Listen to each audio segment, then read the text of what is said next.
దీని కలుగాక మా ఛానల్ చూసిన ప్రతి ఒక్కరు మర్చిపోకుండా లైక్ చేయండి, షేర్ చేయండి, సబ్స్క్రైబ్ చేసుకోండి. అలాగే కింద బెల్ ఐకాన్ని క్లిక్ చేయండి. దాని దీని చేస్తుగాక ఆమేన్. మన ప్రభువుడు రక్షకుడైన యేసుక్రీస్తు నామములో మీ అందరికీ కూడా నా యొక్క శుభాలు తెలియజేస్తున్నాను. బాగున్నారు కదా? మీరు సంతోషంగా ఉండాలని, దీవెనకరంగా ఉండాలని, ఆశీర్వాదకరంగా ఉండాలని నా ఆశ, నా కోరిక, నా ప్రార్థన. ప్రతిరోజు మీ కొరకు, మీ కుటుంబాల కొరకు, మీరు చేస్తున్న ప్రతి ఒక్క పనుల నిమిత్తము, మీరు చేస్తున్న ప్రతి ఒక్క ప్రయాణాల నిమిత్తము, మీరు చేస్తున్న ప్రతి ఒక్క శుభకార్యాల నిమిత్తము కూడా దేవుని యొక్క దైవజనుడిగా, దేవుని యొక్క సువార్థికుడిగా, దేవుని యొక్క పరిచారికుడిగా మీ అందరి కొరకు నేను ప్రార్థన చేస్తూ ఉన్నాను. అయితే ప్రియమైన దేవుని బిడ్డలారా, నా కొరకు, నా కుటుంబం కొరకు, నా యొక్క పరిచర్య కొరకు మీరందరూ కూడా వ్యక్తిగతమైన ప్రార్థనలో నన్ను జ్ఞాపకం చేసుకుంటూ ఉన్నారని నేను సంతోషిస్తూ ఉన్నాను. ఏది ఏమైనప్పటికీ కూడా ప్రియమైన దేవుని బిడ్డలారా, ఈ రోజుని కొన్ని విషయాలు మీతో నేను పంచుకోవడానికి ఇష్టపడుతూ ఉన్నాను. మీతో నేను కొన్ని మాటలు పంచుకోవడానికి ఇష్టపడుతూ ఉన్నాను. చూడండి ప్రియమైన దేవుని బిడ్డలారా, మనము ఈ రోజులు ఏమి రోజులు అని అంటే పండగల రోజులు. ఏ పండగలు అని అంటే మనోహరమైన పండగలు రోజులు. మనోహరమైన పండుగలు అనగా ఉపవాస పండుగలు. కొంతమంది ఉపవాస ప్రార్థనలు అంటారు, కొంతమంది పండుగలు అంటారు. ఈరోజు ఈ యొక్క ఉపవాస పండుగలలో ఈరోజు ఆయన మనతో మాట్లాడుతూ ఉన్నాడు. ఆయన మనతో ఎలా మాట్లాడుతూ ఉన్నాడు అని అంటే, ఆయన ప్రతిరోజు దేవుని యొక్క వాక్యము ద్వారాగా మాట్లాడుతూ ఉన్నాడు. ఎవరైనా కావచ్చు, ఎవరైనా ఎటువంటి వారైనా కావచ్చు, అక్కడ అన్య జనులని లేదు, అన్య కులాలను లేదు, అన్య మతాలని అక్కడ భేదము లేదు. ప్రభువైన యేసుక్రీస్తు అందరినీ కూడా ఆయన ప్రేమిస్తున్న దేవుడు. ఆయన అందరినీ పిలుస్తున్న దేవుడు. ఎందుకని ఈ మాటలు మీకు చెప్తూ ఉన్నాను అనంటే, ఆయన యూదులకు ఒక్కడే దేవుడా, అన్యులకు దేవుడు కాడా అని ఒకసారి పరిశీలిస్తే, నా ప్రభువైన యేసుక్రీస్తు యూదులకు మాత్రమే దేవుడు కాదు, అన్యులకు కూడా దేవుడు కాడా అని అంటే, ఆయన యూదులకు దేవుడే, ఆయన అన్య జనులకు కూడా దేవుడే. యూదులకి అన్య జనులకి కాదు, ఈ సృష్టికి ఆయన మూల పురుషుడు. అనగా ఆయన ఏకైక దేవుడు ఒక్కడే. ఏకైక దేవుడు అని నేను ఎందుకని అంటున్నానంటే, ఈ సృష్టిలో దేవుడు ఒక్కడే. దేవుడు ఒక్కడే. ఈ శూన్యములో చంద్రుడు ఒక్కడే, సూర్యుడు ఒక్కడే, భూమియు ఒకటే. అంతేగాని సూర్యుళ్ళు, చంద్రుళ్ళు, భూములు ఇవి లేవు ప్రియమైన దేవునికి బిడ్డలారా. ఆకాశం కూడా ఒకటే. ఇవన్నీ కూడా సృష్టించిన సృష్టికర్త ఏకైక దేవుడు, ఒకే ఒక్క దేవుడు, నా ప్రభువైన దేవుడు యేసుక్రీస్తు ప్రభువారు. ఆయనని వెంబడించిన వాడు ఎప్పుడూ కూడా సిగ్గుపడలేదు. ఆయన యుద్ధకు వెళ్ళిన వారు ఎవరు కూడా మోసపోలేదు. ప్రభువా అని పిలిచినప్పుడు ఆయన మనస్సంతకి రావడానికి ఇష్టపడుతూ ఉన్నాడు. ఆయన పిలిస్తే పలికే దేవుడు, ఆయన ఆరాధిస్తే ఆరాధనని ఆలకించే దేవుడు. పరిశుద్ధాత్మదేవ మా మీద నీ యొక్క ఆత్మను కుమ్మరించు అని అడిగినప్పుడు ఆయన మన మీద ఆయన యొక్క ఆత్మను కుమ్మరించే దేవుడు. ఈ యొక్క మనోహరమైన పండుగలు ఈ రోజుని ఈ పండుగల కొరకు ఈ యొక్క ఉపవాస ప్రార్థనల కొరకు నేను మీకు ముందుగా దేవుని యొక్క గ్రంథములో నుండి కొన్ని మాటలు మీకు నేను తెలియపరచాలని ఇష్టపడుతూ ఉన్నాను. చూడండి ప్రియమైన దేవుని బిడ్డలారా, ఈ యొక్క నా మాటలు కాదు గాని దేవుని యొక్క గ్రంథములో నుండి మీకు నేను తెలియపరచాలని చూపించాలని ఆశ కలిగి ఉన్నాను. నేను ఎలాగైతే ఆశ కలిగి ఉన్నానో మీరు కూడా అలాగే ఆశ కలిగి ఉన్నారని, మీరు ఎదురు చూస్తూ ఉన్నారని నేను సంతోషిస్తూ ఉన్నాను. ప్రతిరోజు ఈ యొక్క గ్రంథాన్ని నేను పరిశీలిస్తున్నప్పుడు, చదువుతూ ఉన్నప్పుడు పరిశుద్ధాత్మ దేవుడు నా హృదయాన్ని తాకాడు. నా హృదయముతో ఆయన మాట్లాడుతూ ఉన్నాడు. ఆయన నాతో మాట్లాడుతూ ఉన్న దేవుడు నీతో కూడా మాట్లాడటానికి ఆయన ఇష్టపడుతూ ఉన్నాడు. ఈ కడవరి దినాలలోనూ ఈ యొక్క దుర్దినాలలోనూ మనము ఎలా నివసిస్తూ ఉన్నామో, ఎలా మాట్లాడుతూ ఉన్నామో, ఎక్కడ కూర్చుంటున్నామో, ఎక్కడ లభిస్తున్నామో, ఎక్కడ ఆలోచిస్తున్నామో, ఎక్కడ పరుగులు తీస్తున్నామో అన్న ఒక సందర్భాన్ని మనం జ్ఞాపకం చేసుకున్నట్లయితే దేవుడి యొక్క సన్నిధిని విడిచిపెట్టి లోక యొక్క నాదులతో సహవాసం చేస్తూ ఉన్నాం. ప్రియమైన దేవునికి బిడ్డలారా, చూడండి జకరియా గ్రంథములోనికి మనం వెళ్ళినట్లయితే, జకరియా గ్రంథములోనికి మనము వెళ్ళినట్లయితే 8వ అధ్యాయము 19వ వచనము నుండి 23వ వచనం వరకు కూడా మనం చదువుకుంటే అక్కడ కొన్ని విషయాలు దేవుడిని మనతో మాట్లాడుతూ ఉన్నాడు. ప్రియమందరికి బిడ్డలారా, ఈ మాటలు చదివే ముందు జకరియా విషయంలో ఒకసారి నేను తర్జుమా చేయాలని ఆశ కలిగి ఉన్నాను.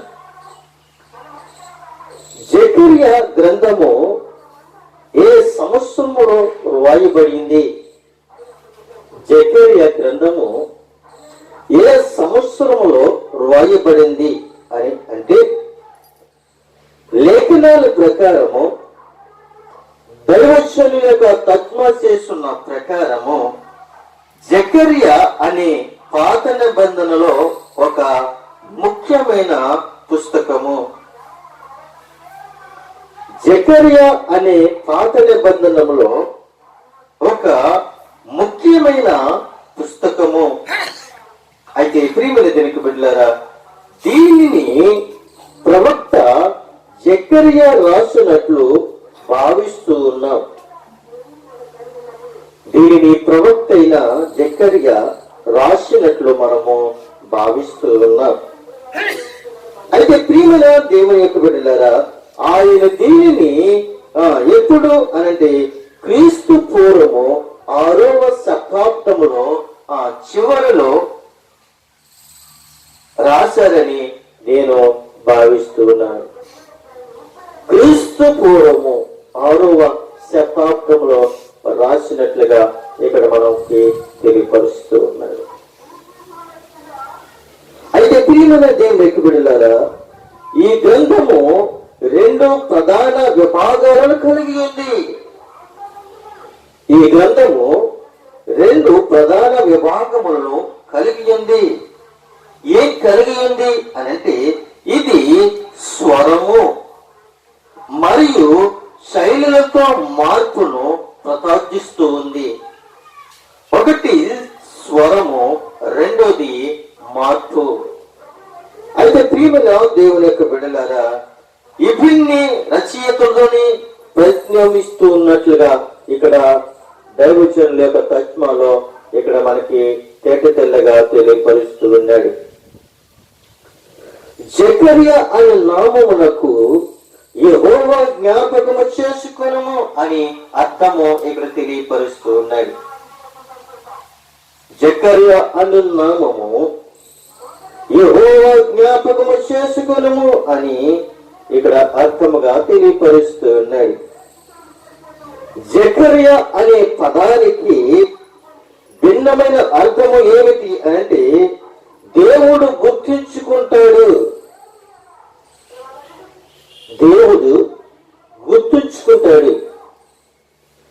నిన్ను నన్ను కూడా గుర్తుంచుకున్నాడు. జకర్యాను గుర్తించుకున్నట్లుగా నిన్ను నన్ను కూడా ఆయన గుర్తించుకుని ఉన్నాడు. అయితే ప్రియమైన దేవుని బిడ్డలారా, హీబ్రూ బైబిల్లో మనం చూస్తున్నట్లయితే జకర్యా దేవుని వాక్యాన్ని వ్యాప్తం చేయటానికి తన జీవితాన్ని చేసిన ప్రవక్త అని ఇక్కడ మనకి దేవుడు బయలుపరుస్తూ ఉన్నాడు. జకర్యా ఎలాంటి వ్యక్తి అని ఒకసారి మనము ఆలోచన చేసుకున్నట్లయితే జకర్యా ఒక యాజకుడు, దేవుని పవిత్రమైన మనిషి. అహరోను వంశస్థురాలైన ఎలిజబెత్ను వివాహం చేసుకున్నట్లుగా అక్కడ మనం చూస్తూ ఉన్నాం.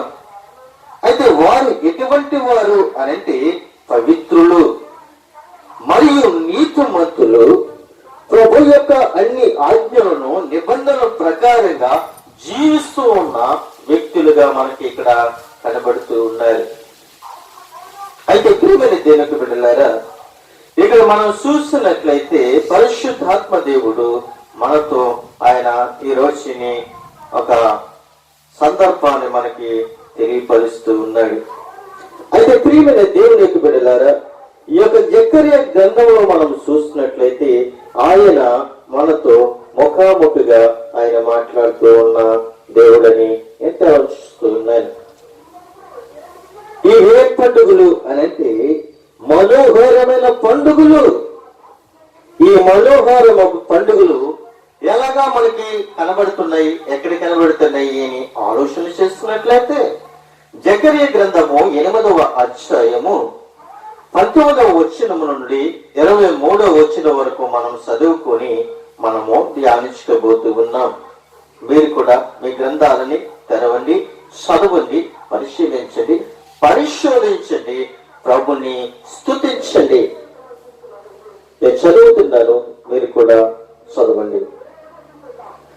సైన్యములకు అధిపతియగు యెహోవా ఆజ్ఞ ఏమనగా, ఇక్కడ పరిశుద్ధాత్మ దేవుడు సైన్యములకు అధిపతిని యెహోవా దేవుడు ఆజ్ఞ ఇస్తూ ఉన్నాడు. ఏం ఆజ్ఞ అనంటే 4వ నెలలో ఉపవాసము. చూడండి ప్రియమందరికి వెళ్ళారా, ఏ నెలలోను? 4వ నెలలో ఉపవాసమును, 5వ నెలలో ఉపవాసమును, 7వ నెలలో ఉపవాసమును, 10వ నెలలో ఉపవాసమును, యోగా ఇంటి వారికి సంతోషమును ఉత్సాహమును పుట్టించు మనోహరములైన పండుగలు కాబట్టి సత్యమును సమాధానమును ప్రియగా ఎంచుడి. సైన్యములకు అధిపతియగు యెహోవా సెలవిచ్చినది ఏమనగా, జనములను అనేక పట్టణముల నివాసులను ఇకను ఒత్తురు. ఒక పట్టణము వారు మరొక పట్టణం వారు జనులు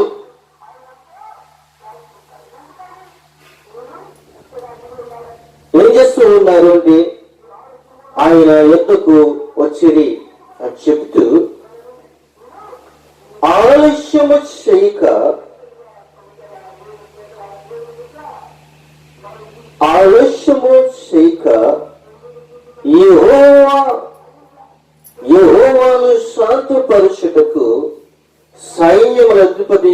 యెహోవాను వెతుకుటకు మనము పోదము రండి అని చెప్పగా వారు మేము ఒత్తుమందురు. అనేక జనములను, బలము గల జనములను యెరూషలేములో సైన్యములకు అధిపతి యెహోవాను వెదుకుటకు, యెహోవాను శాంతిపరచుటకు వచ్చురు. సైన్యములకు అధిపతి యెహోవా సెలవిచ్చినదేమనగా, ఆ దినములలో ఆయా భాషలో మాట్లాడు అన్యజనులలో 10 మంది ఒక యూదుని చెంగు పట్టుకుని, దేవుడు మీకు తోడుగా ఉన్నాడు, ఈ సంగతి మాకు వినబడింది కనుక మేము నీతో కూడా వచ్చమని చెప్పెదరు. ప్రియమైన దేవుని యొక్క బిడ్డలారా, అక్కడ వారు అంటూ ఉన్నారు, దేవుడు మీకు తోడుగా ఉన్నాడు గనుక మాకు వినబడింది, కనుక మేము మీతో కూడా వస్తుమని చెప్తూ ఉన్నారు. అయితే ప్రియమైన దేవుని బిడ్డలారా, 4వ నెల ఉపవాసము అంటే ఏప్రిల్ నెలలో మనము కొంతమంది జరిగించుకుంటూ ఉంటారు. 5వ ఉపవాసము అని మనం చూస్తున్నట్లయితే మే నెలలో మనకి తెలియపరుస్తూ ఉంది. మే నెలలో చాలా సంఘాలలోనూ చాలా సభలు జరుగుతూ ఉంటాయి. 1 డే ఉపవాస ప్రార్థనలు, 2 డే ఉపవాస ప్రార్థనలు, 3 డే ఉపవాస ప్రార్థనలు. ప్రియమైన దేవునికి బిడ్డలారా, 4వ నెలలో ఏప్రిల్ నెలలో ఉపవాస ప్రార్థనలు, 5వ నెలలో మే నెలలో ఉపవాస ప్రార్థనలు, 7వ నెలలో ఉపవాస ప్రార్థనలు. 7వ నెల ఏ నెల వస్తుందో తెలుసా ప్రియమైన దేవునికి బిడ్డలారా? జూలై నెల. అయితే 10వ నెలలో కూడా ఉపవాసమే. 10వ నెల అక్టోబర్ నెల.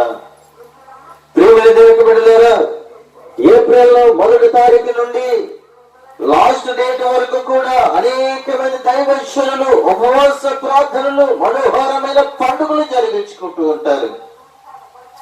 5వ నెలలో మే నెలలో కూడా 1వ తారీఖు నుండి లాస్ట్ డేట్ వరకు కూడా ఉపవాస ప్రార్థనలు జరుగుతూనే ఉంటవి. 7వ నెలలో కూడా జూలై నెలలో కూడా ప్రియమైన బిడ్డలారా, 1వ డేట్ నుండి లాస్ట్ డేట్ వరకు కూడా దేవునికి ఉపవాస ప్రార్థనలో పాలు పంపలు పొందుకొని ప్రభుని స్తుతిస్తూ ఉంటారు. అలాగే 10వ నెలలో అక్టోబర్ నెలలో మనం చూస్తున్నట్లయితే చాలా మంది కూడా దుఃఖించి ప్రార్థన చేస్తూ మనస్ఫూర్తిగా దేవుణ్ణి ఆరాధిస్తూ ఉంటారు. ఎవరైతే ఈ యొక్క 4వ నెలలోను, 5వ నెలలోను, 7వ నెలలోను, 10వ నెలలో ఉపవాసాలు కాదు ప్రియమైన బిడ్డలారా, ఆ నెలలోనే ఉపవాస ప్రార్థనలని దేవుడు ఖచ్చితంగా చెప్పాడు. ఆలోచని ప్రతి ఒక్కరు కూడా వేరే వేరే ప్రాంతాలలో ఉన్నవారు, వేరే వేరే గ్రామాలలో ఉన్నవారు, వేరే వేరే కుటుంబస్తులు, వేరే వేరే సమాజం వారు, ప్రతి ఒక్కరు కూడా ఆ నెలలో కూడుకుంటూ ఉండేవారు. ఈ రోజున కూడా అలాగే కూడుకుంటూ ఉన్నారు. గొప్ప గొప్ప దైవశనులను పిలిపించుకుని వేలకు వేలు ఖర్చు పెట్టి ఈ మనోహరమైన పండుగల్లో దేవుని యొక్క వాక్యాన్ని ప్రకటించడానికి తీసుకుని వస్తే ఆ 3 రోజులు పాల్గొంటూ ఉన్నారు. ఆ 3 రోజులు పాల్గొని వాళ్ళు ఆ 3 రోజులు నిష్ఠగానే పాల్గొంటూ ఉన్నారు. ఆ 3 రోజులు అయిపోయిన తర్వాత మరి ఒక 3 రోజులు గుర్తు పెట్టుకుంటారు ఆ వాక్యాలని.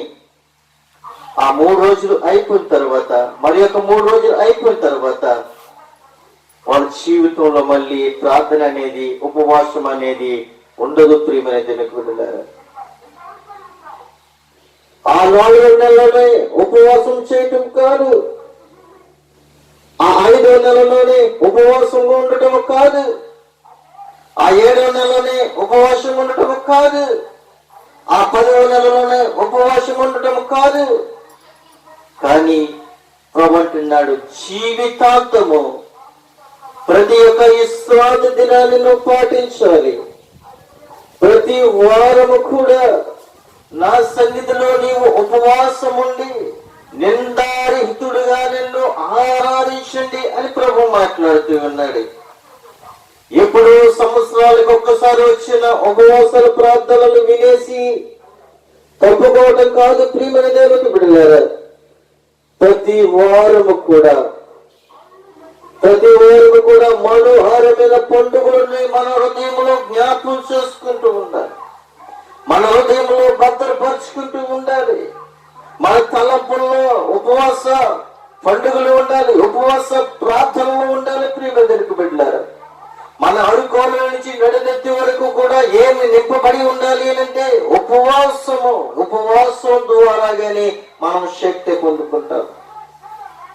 ఉపవాసము ద్వారాగానే మనం జయం పొందుకుంటాం. ఉపవాసము ద్వారాగానే అనేకమైన కార్యాలు చేయగలుగుతాం. ఉపవాసం వలనే అనేకమైన అద్భుత కార్యాలు మనం చేయగలుగుతాం. ప్రభు అంటున్నాడు, ఏమిటన్నాడు తెలుసా? దేని వలన మీరు జయించగలుగురు అనంటే ఉపవాసం వలనే మీరు జయించగలుగురు గాని దేని వలన మాత్రము కాదు. ఉపవాసం వలన ప్రార్థన వలనే మీరు జయించగలరు గాని దేని వలన కూడా జయించలేరు అని చెప్తూ ఉన్నాడు. ఈ రోజుని ప్రతి వారము కూడా మనం ఏం చేస్తూ ఉన్నామంటే సంతోషంగా పూజిస్తూ ఉన్నాం. మన శరీరాన్ని బలపరుచుకుంటూ ఉన్నాం, మన కండరాన్ని బలపరుచుకుంటూ ఉన్నాం, మన నరాలను బలపరుచుకుంటున్నాం. కానీ ఉపవాస ప్రార్థనలో మర్చిపోతూ ఉన్నాం. ఒక పూట ఉపవాసం ఉండటానికి ఎంత మనకి ఇబ్బందులు కలుగుతూ ఉన్నాయో ఒకసారి జ్ఞాపకం చేస్తుంది. ఒక పూట ఉపవాసం ఉండటానికి ప్రియమైన దేవుని యొక్క బిడ్డలారా, మనం ఎంత కష్టపడుతున్నామో, ఎంత ఇబ్బందులు పడుతున్నామో ఒక్కసారి మీరు జ్ఞాపకం చేసుకోండి అని ప్రభు సెలవిస్తూ ఉన్నాడు. అయితే ప్రియమైన దేవుని బిడ్డలారా, ఎవరికి ఈ యొక్క ఉపవాస ప్రార్థనలు ఎవరికి సంతోషము అంటే యోధా ఇంటి వారికి సంతోషమును ఉత్సాహం పుట్టించును. యోధా ఇంటి వారికి కాదు ప్రియమైన దేవుని బిడ్డలారా, ఈ ఉపవాస ప్రార్థనలు యోధా ఇంటి వారికే కాదు.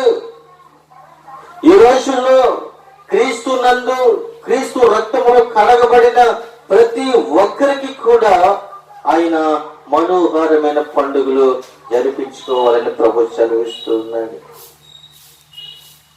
ఈ పండుగలు అనేకమైన ప్రజలకే కాదు, దేశస్తులకే కాదు, సృష్టిలో సృష్టింపబడిన ప్రతి ఒక్కరికి కూడా ఈ మనోహరమైన పండుగలు వర్తిస్తూ ఉంటాయి. ప్రత్యేకంగా ఆ యోధా ఇంటి వరకే కాదు ప్రియమైన బిడ్డలారా, ఈ సృష్టిలో సృష్టింపబడిన మనందరికీ కూడా ఏమో ఉన్నాయంటే మనోహరమైన పండుగలు. క్రీస్తు మనలో ఉన్నప్పుడు ప్రతిరోజు పండగే. ఒక ఉదాహరణగా చెప్పుకున్నట్లయితే చాలా మంది అంటూ ఉంటారు, అయ్యా పండగ ఎప్పుడో వస్తుంది కదా, పండగకి మనం సిద్ధపడాలి కదా అని అడిగినప్పుడు చాలా మంది అంటూ ఉంటారు, అయ్యా ఎప్పుడే పండగల కోసం మనం ఎదురు చూడటం ఏముంది, మన చేతుల్లో ధనం ఎప్పుడుంటే అప్పుడు పండగే, ఎప్పుడు డబ్బు కట్టలు మన చేతులకు వస్తే అప్పుడే పండగే అన్నట్టు ఉంటారు. డబ్బు వచ్చినప్పుడు పండగ కాదు, బట్టలు కట్టుకున్నప్పుడు పండగ కాదు, ఇల్లు అలుకున్నప్పుడు పండగ కాదు, కళ్ళప్పుడు వేసినప్పుడు పండగ కాదు, ఇల్లు కట్టుకున్నప్పుడు పండగ కాదు, భూములు కొడుకున్నప్పుడు పండగ కాదు. ఏకైక పండగ నా ప్రభువైన యేసు క్రీస్తు నాలో పుట్టాడు, నా జీవితంలో పుట్టాడని ఎప్పుడైతే క్రీస్తును అంగీకరిస్తావో, క్రీస్తు రక్తములో నువ్వు కడగబడతావో అప్పుడే క్రీస్తును అంగీకరించిన నీవు ప్రతిరోజు నీ ఇంట్లో పండుగ జరుగుతూనే ఉంటది. ప్రతిరోజు పండుగ జరుగుతుంది, ప్రతి గంట పండుగ జరుగుతుంది. ప్రతి గంట కూడా నీటిలో ఏదైనా అద్భుతం జరిగిందంటే ఎంత ఆనందం, ఇంటిలో ఒక శుభకార్యం జరుగుతుందంటే ఎంత ఆనందం.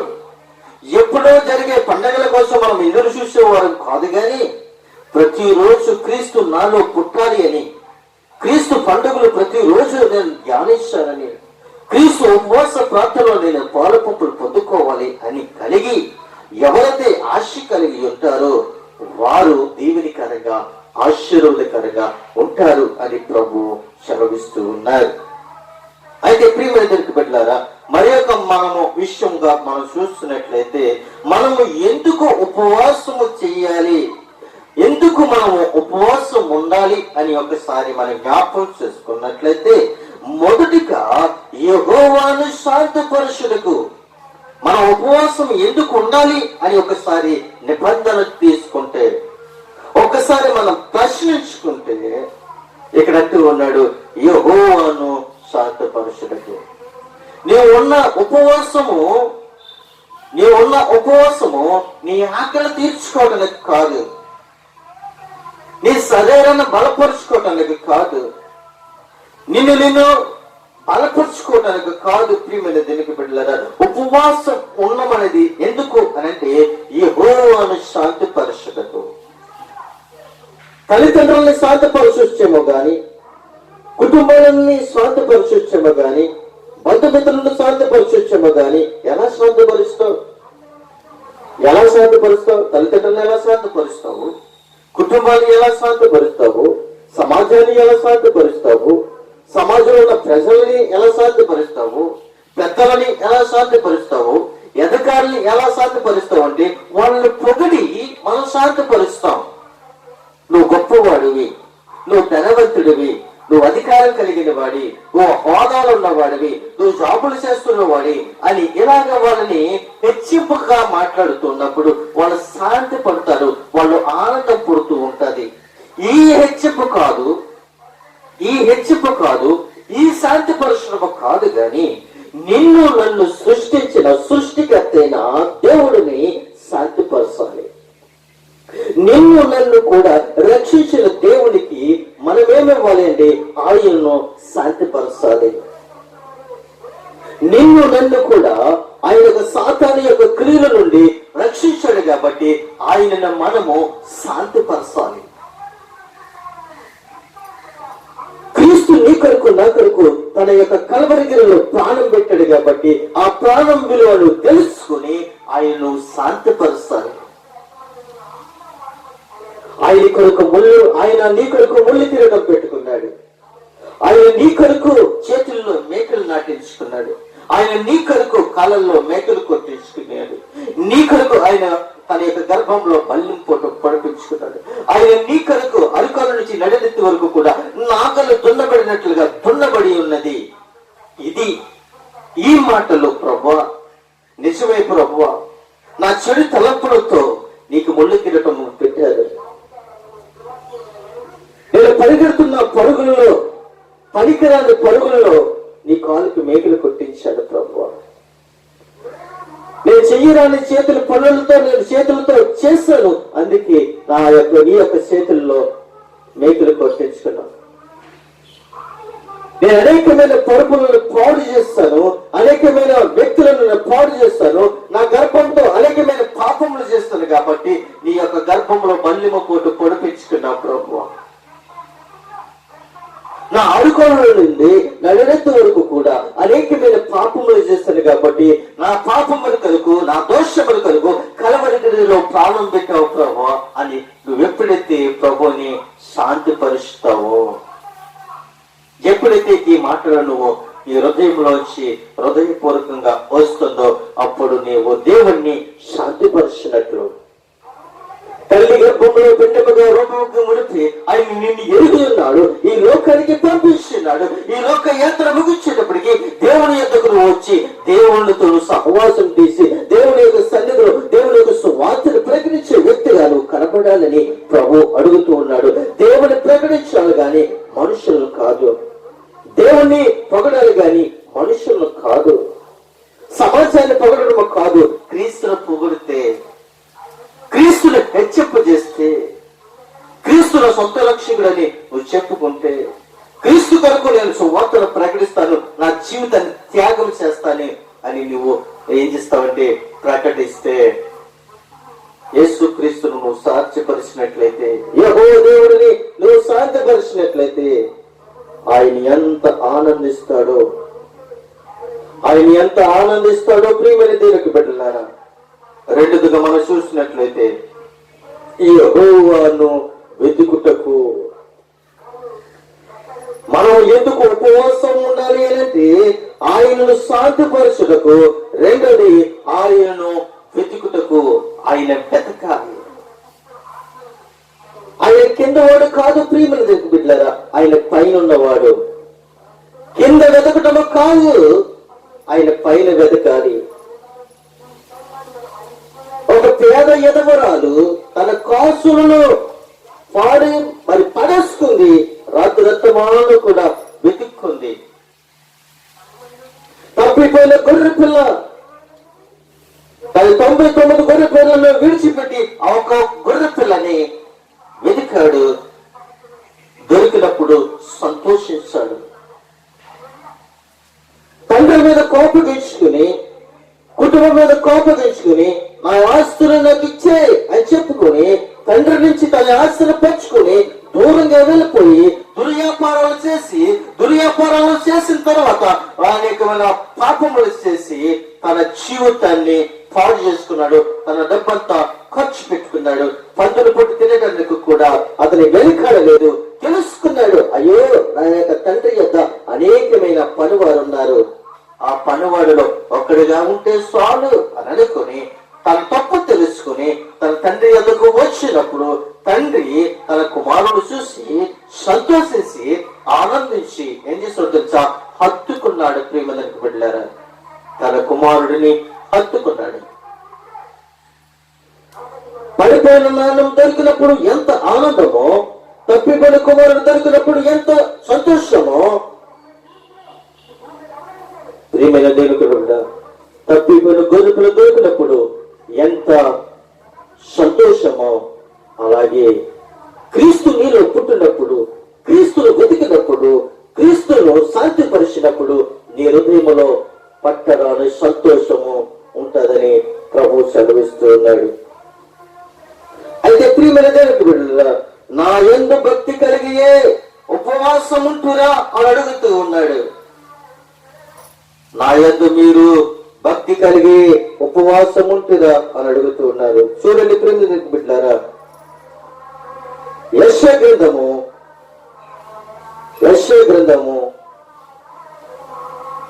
58వ అధ్యాయము 4-5 వచనాలు చూసినట్లయితే ఆయన అంటూ ఉన్నాడు, మీరు కలహం పొడుసు, వివాదము చేయుసు, అన్యాయముగా గుద్దులాడుసు ఉపవాసముందురు. అట్టి ఉపవాసము నాకు అనుకూలమా?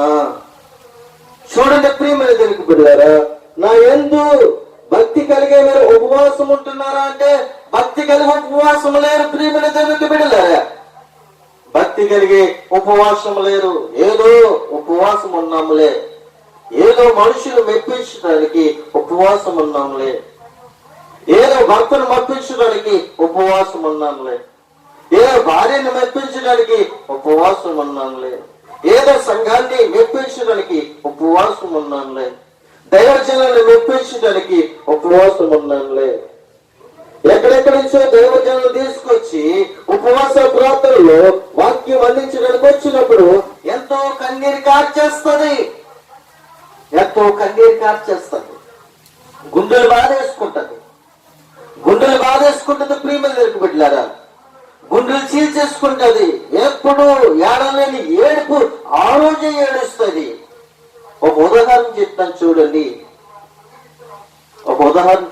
చూడండి. ఉపవాస ప్రార్థనలు జరుగుతూ ఉన్నాయంట. ఉపవాస ప్రార్థనలు జరుగుతూ ఉంటే ఎక్కడి నుంచో కొన్ని $100 ఖర్చు పెట్టి ఆ దైవజనుడిని దూర ప్రాంతం నుండి ఆ దైవజనుడిని వాక్య పరిచయం చేయడానికి పిలిచాడు.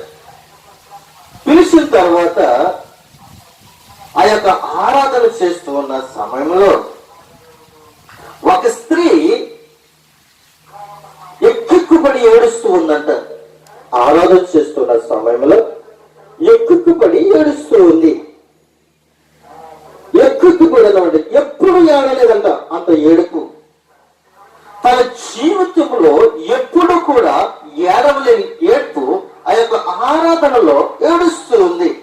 అనుకుంటున్నాడంటే ఆ దైవజన్ అనుకుంటున్నాడంట, అయ్యో పరిశుద్ధాత్మ దేవుణ్ణి అడుగుతుందేమో, ప్రభువా నా పాపములు కడుగు ప్రభువా, నా దోషములు కడుగు ప్రభువా, నా కొరకే కాదా ప్రభువా నువ్వు మరణించావు అని అడుగుతుందేమో, ఏడుస్తుందేమో అని అనుకుంటున్నాడంట దైవజనుడు. పరిశుద్ధాత్మ దేవుడు ఆ దైవజనుడితో మాట్లాడుతున్నప్పుడు ఆ దైవజనుడు అసలు ఏ ప్రార్థన చేస్తుందో అని ఎక్కికపడి ఎందుకు ఏడుస్తుందో విందాము అని ఆ యొక్క నోటు దగ్గరికి వెళ్ళి ఆ దైవజనుడు వింటూ ఉన్నాడంట. ఆవిడంటుందంట, అయ్యో ప్రభువా నా భర్త తాగుబోతూ మార్చు ప్రభువా, నా పిల్లలు నా మాట లేదు మార్చు ప్రభువా, నేను కట్టుకున్న చీర బాగోలేదు ప్రభువా, నన్ను క్షమించు ప్రభువా, సరైన డబ్బులు లేవు ప్రభా సహాయం చేయ ప్రభా. ఈ ఉపవాస ప్రార్థనలో నీ దరిద్రమంతా కూడా అప్పగించడం ఎందుకు?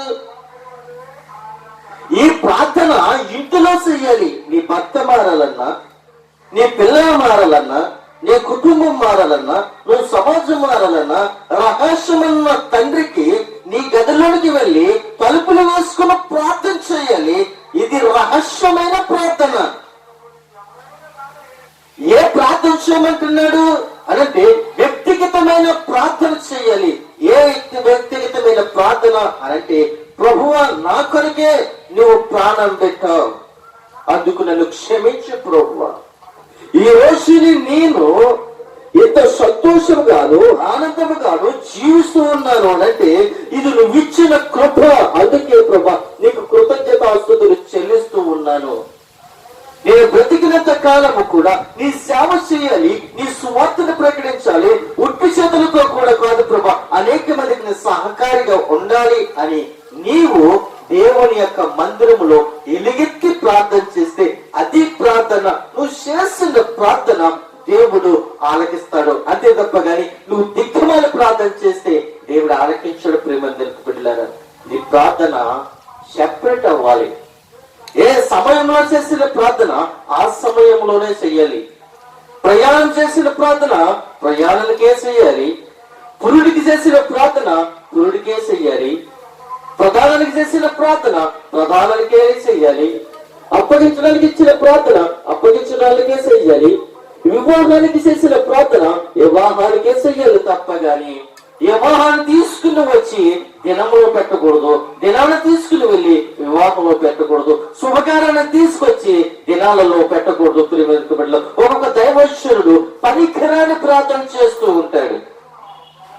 ప్రార్థన చేయండి అయ్యగారు అని అంటే వాళ్ళ కుటుంబాలు ఎవరి కుటుంబాలకు కావాలి? వీరి కుటుంబాలు ప్రార్థన చేయమంటే ఎదట కుటుంబాలకు ప్రార్థన చేయవలసిన అవసరమేముంది?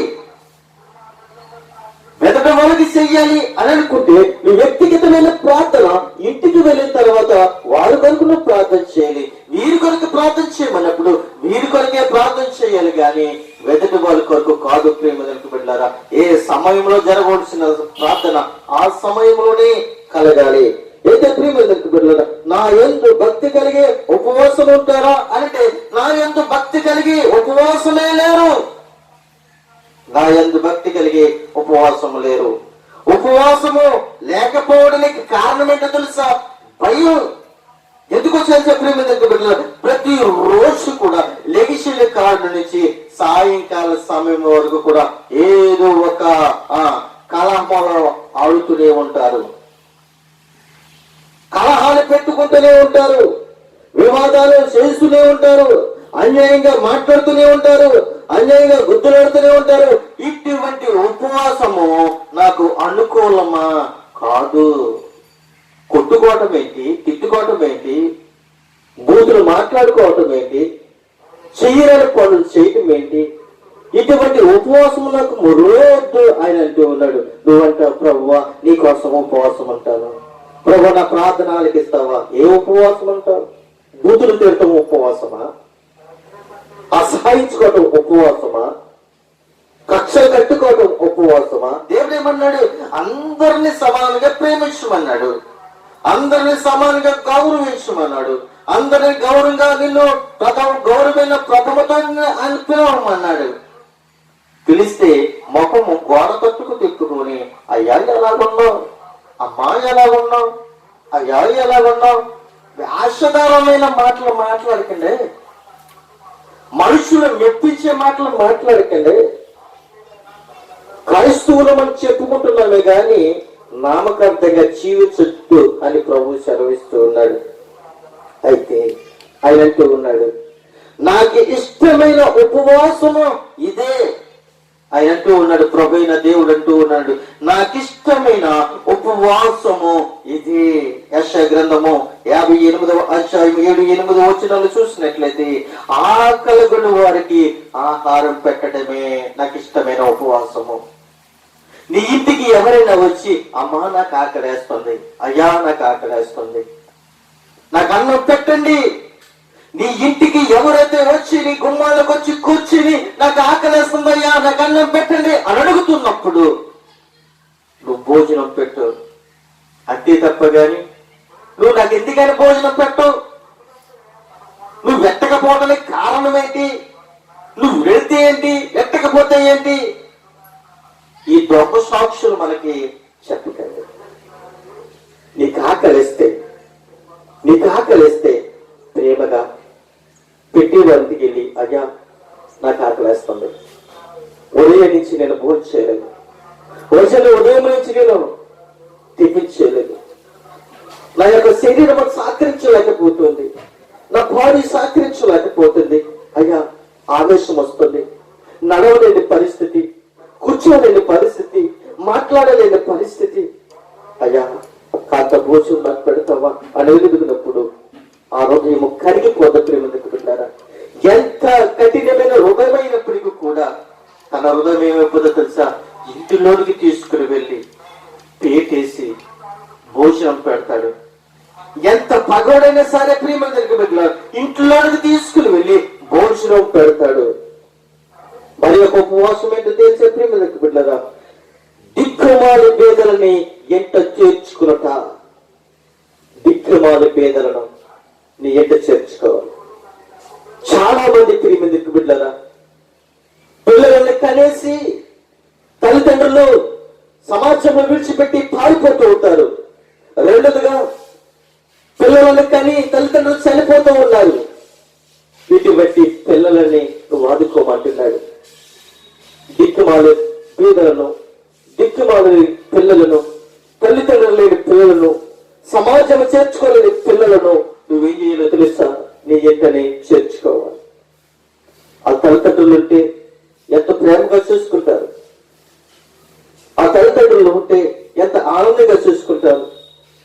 తల్లిదండ్రులు ఇవ్వలేని లోటు నువ్వు ఇస్తే ఆ పిల్లల యొక్క హృదయంలో ఎంత ఆనందమో తెలుసా? ప్రవీణ యేసుక్రీస్తు అంటున్నాడు, ఈ పిల్లలని నా యొద్దకు రానివ్వండి, ఇలాంటి వారిది దేవుని యొక్క రాజ్యము అని అంటున్నాడు. పిల్లల్ని హత్తుకోండి, పిల్లలని ప్రేమించండి. పిల్లలు తెలిసి తెలియని మాటలు మాట్లాడొచ్చేమో, తల్లిదండ్రులు చెప్పినప్పుడు మనం వినకపోవచ్చేమో.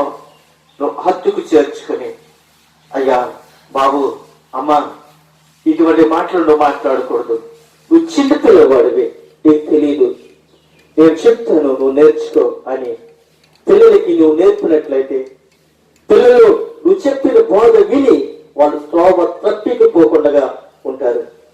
చిన్నప్పుడు చెప్పకపోతే వాళ్ళు పెద్ద ఎదిగిన తర్వాత వాళ్ళు చాలా భయంకరమైన నేరస్తులు అవుతారు. ఆ నేరస్తులు అవ్వడానికి కారణము నీవే. భయంకరమైన వ్యక్తులుగా తయారవుతారు. ఆ తయారవడానికి కారణము నీవే. చెప్పకపోవడమే పిల్లలు త్రోవ తప్పికపోతూ ఉంటారు. బెత్తము వాడిన పిల్లలు ఏమవుతారో తెలుసా?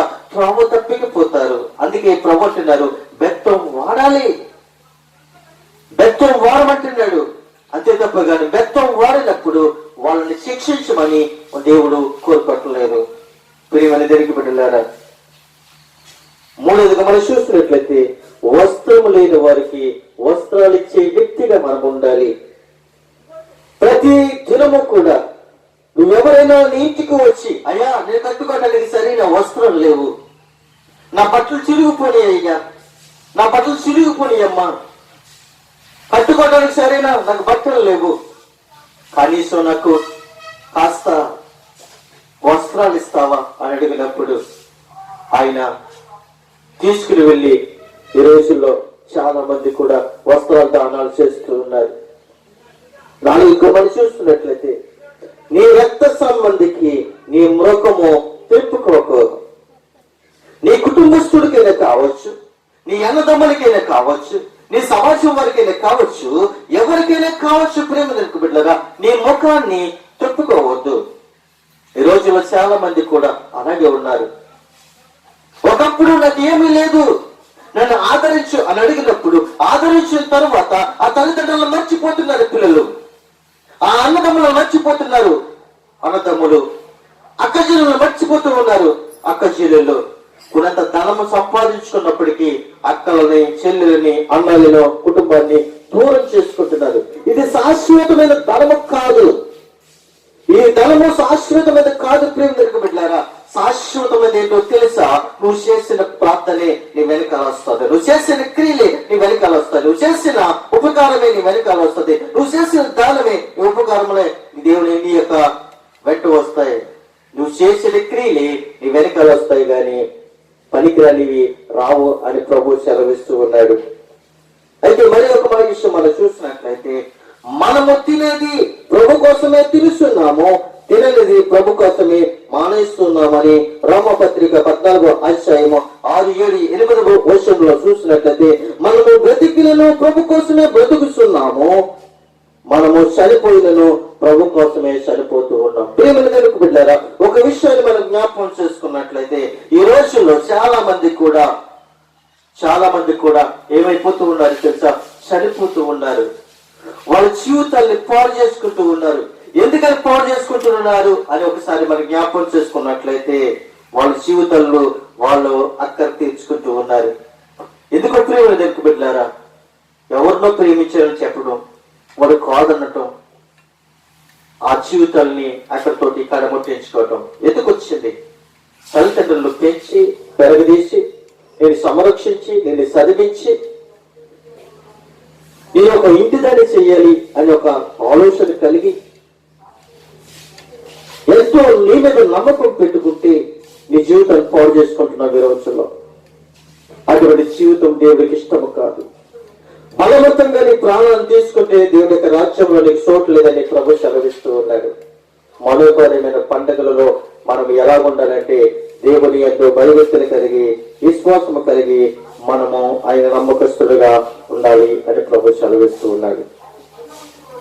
మరి ఒక విషయం చూసుకున్నట్లయితే, ప్రియమందికి బిడ్డలారా, ఇశ్రాయేలు ప్రజలు యొక్కకు వెళ్ళి నేడు రేపు వారిని పరిశుద్ధపరచుము అని మోషేతో దేవుడు మాట్లాడుతూ ఉన్నాడు. ఎవరితో మాట్లాడుతూ ఉన్నాడు అనంటే, ఎక్కడికి వెళ్ళమంటున్నాడు అనంటే, ఇశ్రాయేలు ప్రజల యొక్కకు వెళ్ళు అని చెప్తూ నేడును రేపును వారిని పరిశుద్ధపరచుము అని చెప్తూ ఉన్నాడు. ఈ రోజుల్లో అమ్మా, నువ్వు పరిశుద్ధంగా ఉండాలి, నువ్వు పరిశుద్ధంగా జీవిస్తే పరిశుద్ధమైన భర్త వస్తాడు అని చెప్తాం. అయ్యా, నువ్వు పరిశుద్ధంగా జీవించు, నువ్వు పరిశుద్ధంగా జీవిస్తే పరిశుద్ధమైన స్త్రీ వస్తుంది అని చెప్తూ ఉన్నాం. ఎవరైతే పరిశుద్ధులుగా ఉంటారో, ఎవరైతే పరిశుద్ధులుగా జీవిస్తారో, పరిశుద్ధమైన భర్త వస్తాడో, పరిశుద్ధమైన భార్య వస్తుంది. అంతే తప్ప గాని అందం ఉందలే, సౌందర్యం ఉందలే, వయసు ఉందలే, ఐశ్వర్యం ఉందలే, ఘనత ఉందలే, నన్ను మించిన ఎవరు లేదని జీవితాన్ని పాడు చేసుకుంటే, నువ్వు ఒక ఆకు చదివితే 4 ఆకులు చదివే వ్యక్తులు వస్తారు నీకు. ప్రియమైన తెలుసుకుంటారు, గమనించు.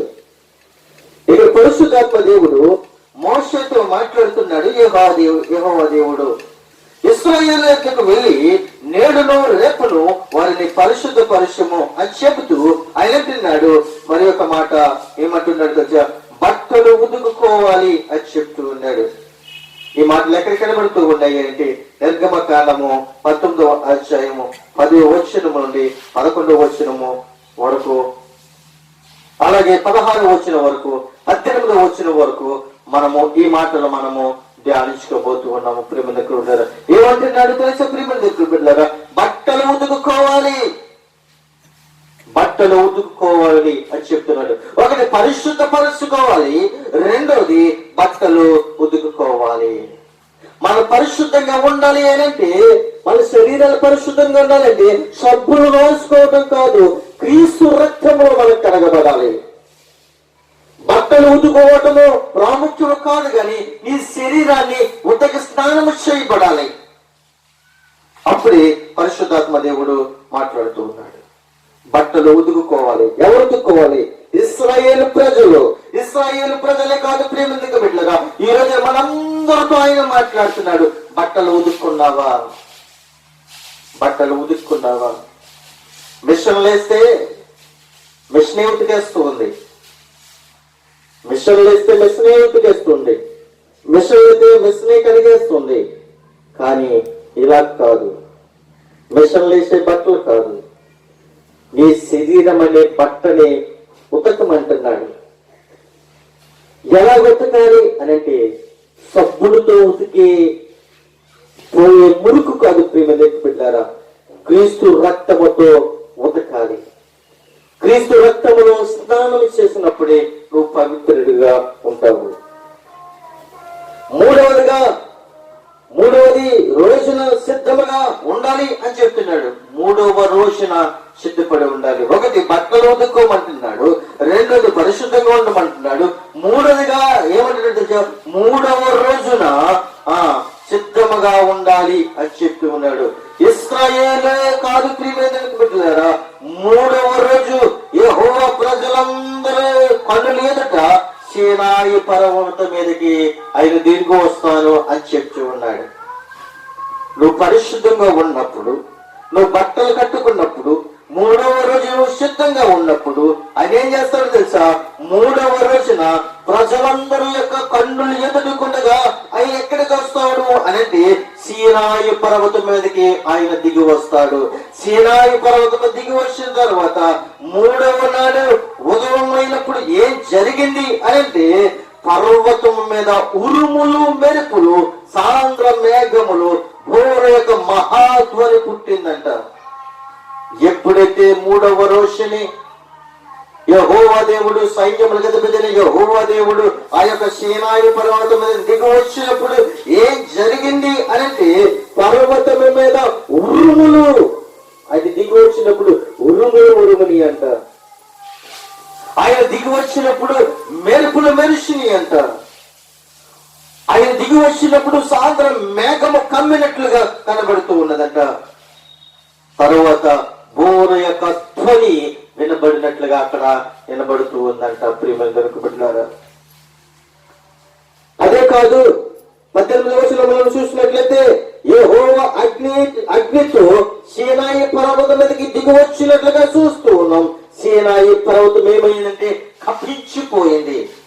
ఎప్పుడైతే యెహోవా దేవుడు ఆ యొక్క పర్వతం మీదకి ఎప్పుడైతే దిగొచ్చాడో ఆ పర్వతం అంతా కూడా ఏమైంది అంటే కప్పించిపోయింది, కడతలాడిపోయింది. ప్రేమలకు బిడ్డలారా, దేవుని యొక్క స్థలానికి, దేవుని యొక్క స్థలములో దిగినప్పటికీ చాలా అద్భుతాలు జరిగినాయి. ప్రేమలకు బిడ్డలారా, అయితే అక్కడ 19వ వచనంలో మనకు చూసినట్లయితే దేవుని స్వరము కంఠస్వరముతో మాట్లాడుతూ ఉన్నాడు. దేవుని స్వరము కంఠస్వరముతో ఆయన మాట్లాడుతూ ఉన్నాడు. ప్రేమలకు బిడ్డలారా, ఈ యొక్క మనోహరమైన పండుగలలో నా దేవుడు తన యొక్క ఆ కంఠస్వరంతో మాట్లాడుతూ ఉన్నాడు. ప్రేమలకు బిడ్డలారా, మోషేకు దేవుడు వాగ్దానం చేస్తాడు. కొన్ని ఉదాహరణలుగా మనం చూస్తున్నట్లయితే సాకలవాణ్ణి చెప్పబడ్డగా కనబడుతూ ఉన్నాడు నా ప్రభువైన దేవుడు.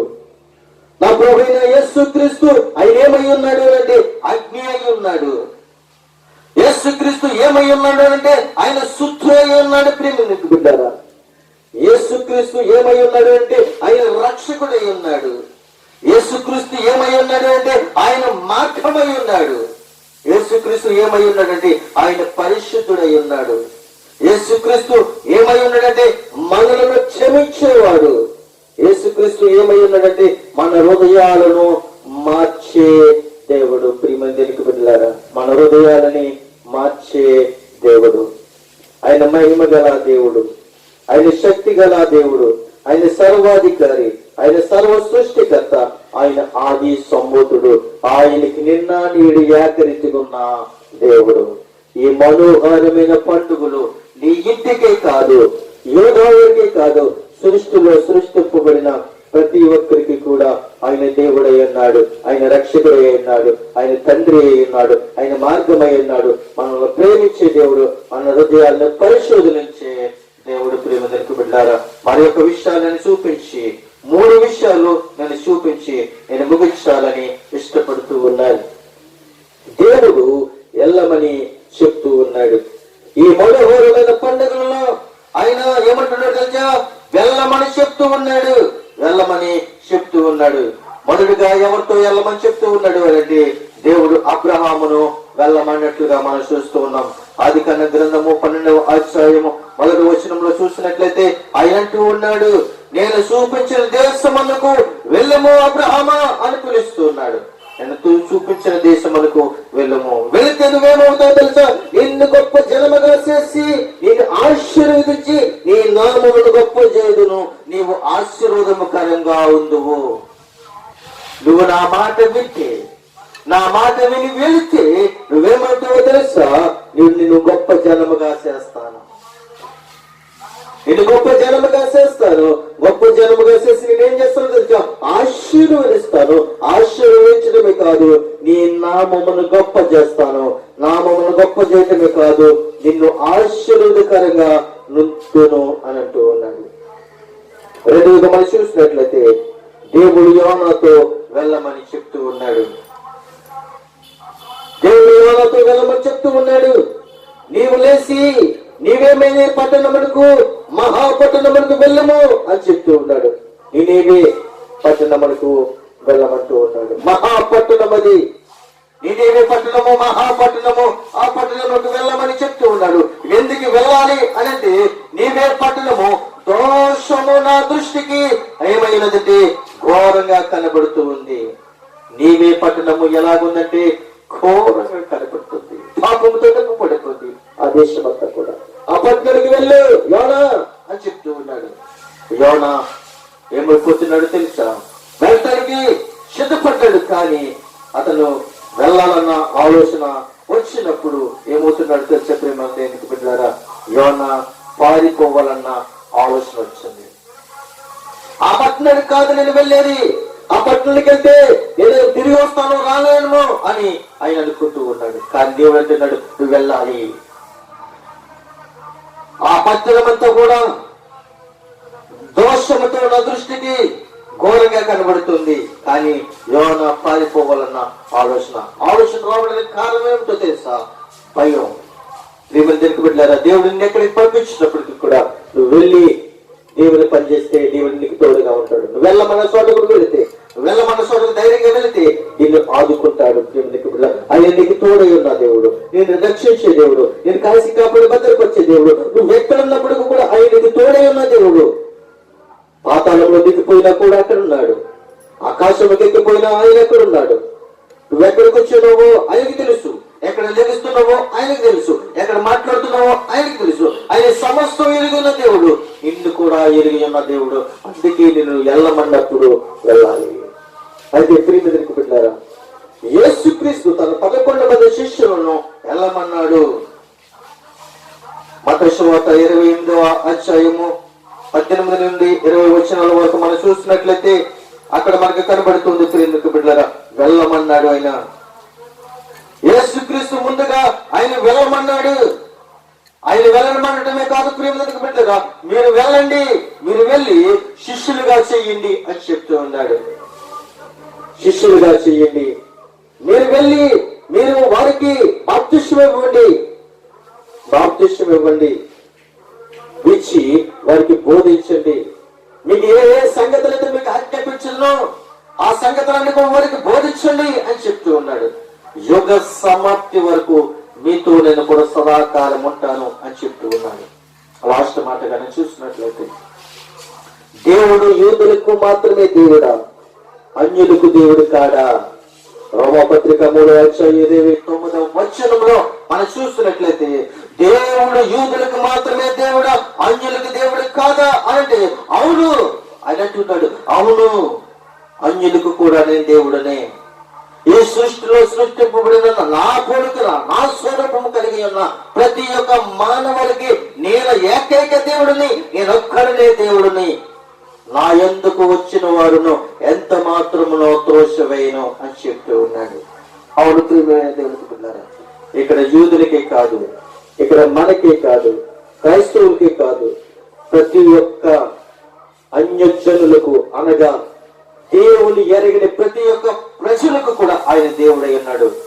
అనేక మంది దేవుని ఎరగిన ప్రజలందరూ కూడా దేవుని యొద్దకు రావాలి అని ఆయన ఆశ కలిగి ఉన్నాడు. ఆయన రక్షణ కొరకు ఎవరైతే ఎదురు చూస్తారో వాళ్ళు ధన్యులు. దేవుని రాజ్యం కొరకు ఎవరైతే ఎదురు చూస్తారో వాళ్ళు ధన్యులు. దేవుని యొక్క సంఘంలో ఎవరైతే ఎత్తబడడానికి సిద్ధపడి ఉన్నారో వాళ్ళు ధన్యులు. దేవుని యొక్క వాక్యం ఎవరైతే వింటారో వాళ్ళు ధన్యులు. ఎవరైతే వినరో వాళ్ళు శాపగ్రస్తులు. అయితే ప్రియమందరికి బిడ్డలారా, ఈ రోజుని మనోహరమైన పండుగలు ఎలా జరిగించుకోవాలి అనే విషయాలు దేవుని యొక్క గ్రంథంలో నుండి దేవుని యొక్క దైవశ్వరుడిగా ముక్కుశుడిగా దాపరికము లేకుండా దేవుని యొక్క వాక్యాల్ని నేను మీకు ప్రకటిస్తూ ఉన్నాను. యూట్యూబ్ లో వింటున్న బిడ్డలకును, ఫేస్బుక్ లో వింటున్న బిడ్డలకును, ఇన్స్టాగ్రామ్ లో వింటున్న బిడ్డలకును, వాట్సాప్ లో వింటున్న బిడ్డలకును, మీరందరూ కూడా దీవెనకరంగా ఆశీర్వాదకరంగా మీరు ఉండాలి. మీరే కాదు, సృష్టిలో సృష్టింపబడిన ప్రతి ఒక్క అన్య ప్రజలందరూ కూడా దేవుని వైపుకు, దేవుని రక్షణలో, దేవుని యొక్క రక్తంలో కడగబడాలని కోరుకుంటూ నా మాటలు ముగిస్తూ ఉన్నాను. కొద్ది మాటలు దేవుడు చేసిన కాక ఆమేన్.